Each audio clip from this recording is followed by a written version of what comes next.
So what do we want, people? Justice. When do we want it? Now. All right, that's what we want. We want justice. And we want to, and you know what? Black Lives Matter. We want to bring Black lives right along with us, right? Right. So I'm gonna introduce you to Gertrude. I wanted to say thank you, everyone, for coming. And we're here because Black Lives Matter stand in solidarity with every other marginalized community or group of people in this country. So we want to say today, I want to make sure that we're sending out a message that we are boycotting tomorrow. This is the kickoff to the series of rallies that are going to be happening in the Monterey County. And tomorrow, let's not watch any TV. Let's not give any power to them. The inauguration will be on another day. If you want to do a sneak peek, do it another day. But don't turn that TV on tomorrow. Come out to marches. There'll be marches all over the place tomorrow. And there'll be a march here at the, are we still at the Unitarian Church? Yes. Okay, so we're going to the Unitarian Church from 3 to 5:30 or 6? 6. Okay, so we're going to the Unitarian Church from 3 to 6 tomorrow. And that's in Carmel, and I don't really have the address, but we'll get that information out to you. And 490 Aguajito. 490 Aguajito in Carmel. Okay, so and there's a rally also in Salinas from 3:30 to 5:30.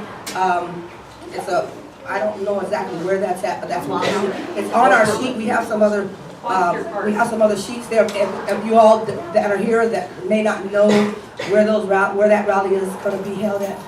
Also, we have the women's rally on the 21st. Now that's a Saturday. Folks can make it to that. That's at CSUMB, and it's like almost no excuse, right? But it's going to happen, rain or shine. All right, so we want to stand united. People united? We will never be divided. And that's what we got to do in order for us to bring down any walls that Trump decides to build. We have to be united, and we have to work together with that. Thanks, everybody, for being such a great audience, and also for showing up. For showing up for justice. That's what you did today. You showed up for justice. You showed up because you mean business, right? Yeah.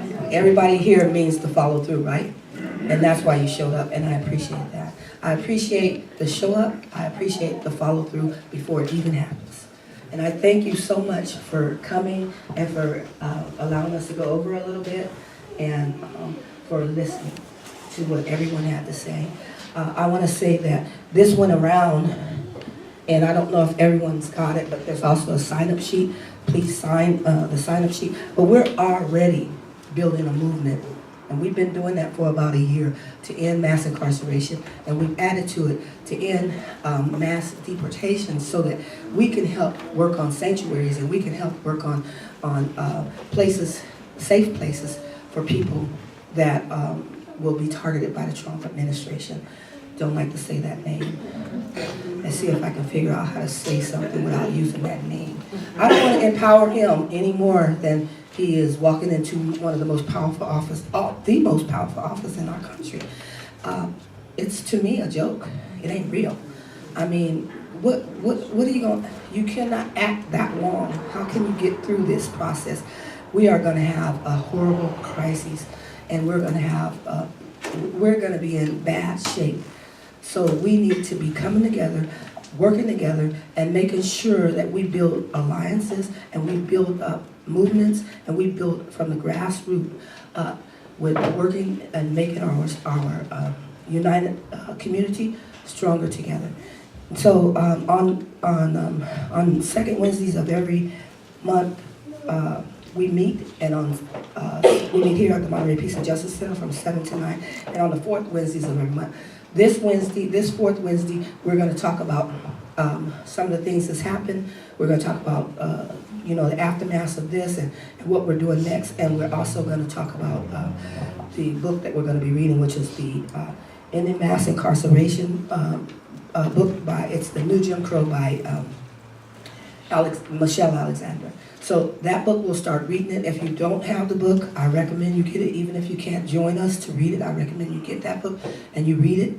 It's a very important book. It kind of lets you know how all this stuff got started and how the silence has been so violent in our African American community and even in the Latino community.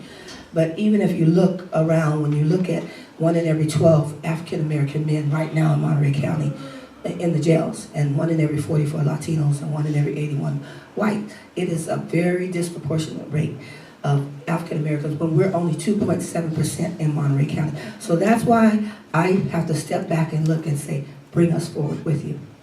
It is so important that we recognize Black Lives Matter and that we don't leave Black lives behind. Because as quiet as it kept, the quietness, the silence has been so violent to our community, destroying homes and damaging families. And it's just time for us to ask you to not just be allies, but to be comrades. I mean, stand with us on the battlefield. We're not talking about a physical fight. You know, this thing is like, you build a wall, we are willing to take this wall down.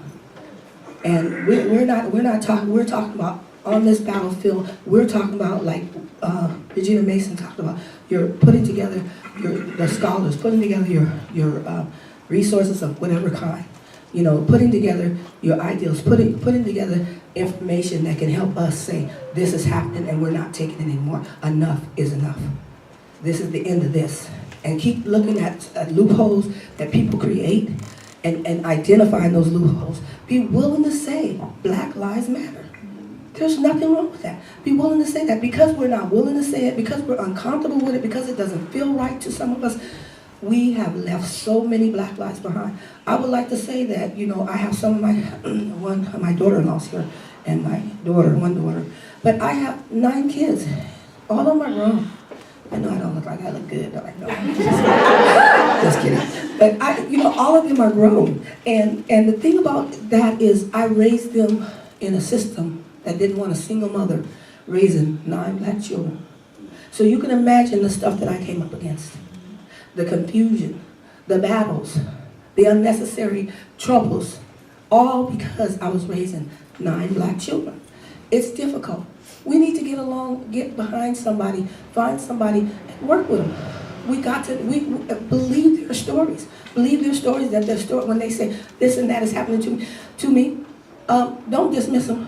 Because we done dismissed people too long.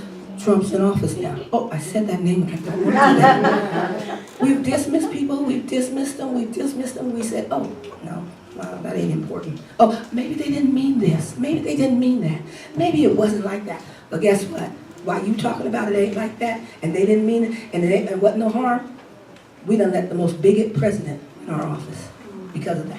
Because they didn't hide in the shadows. They continued to build grassroots movements and tea parties and things like that to keep this man in office. And it's time for us to work together and to continue to build and to continue to build and to say, not in a passive way, not, you know, we want peace, we want love, but don't confuse peace with passiveness.